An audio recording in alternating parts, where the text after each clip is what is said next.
কলকাতার দুর্গাপুজো এটি খালি একটি পুজো নয়, এটি বাঙালিদের কাছে ৩৬৫ দিনের অপেক্ষা। এটি প্রত্যেকটি বাঙালির কাছে যেই ৪টে দিন একটা আলাদাই সুখ। কারোর ছুটি তো কারোর কাজ থেকে একটু মুক্তি, কারোর ফ্যামিলিকে একটু টাইম দেওয়া, আর কারোর হয়তো একটু ফ্যামিলির সাথে ঘোরানো। এটাই ছাড়া আর কিছুই না। নানা রকম জায়গায় নানা রকম প্যান্ডেল। এই ৩৬৫ দিনের মধ্যে ৪টে দিন কলকাতা এক নতুন সাজে সেজে ওঠে, যেটি দেখে সত্যিই খুবই ভালো লাগে। মাকে আলাদা আলাদা রূপে, মাকে আলাদা আলাদা জায়গায়, আলাদা আলাদা প্রতিমায় আমরা দেখতে পাই।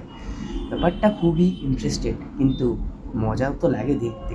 এই ৪টে দিন তো আর স্বাদেই তাড়াতাড়ি কেটে যায় না। এটিই তো গল্প। বাগবাজার, কুমারটুলি, শোভাবাজার জায়গাগুলো খুবই দারুণ, সবসময় ভালো, কিন্তু এই পুজোর সময় আরোই ভালো হয়ে যায়।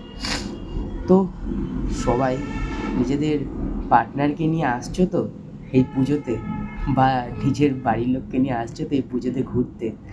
সবাইকে শারদীয়া উৎসবের শুভেচ্ছা এবং ভালো থেকো এবং সুস্থ থেকো।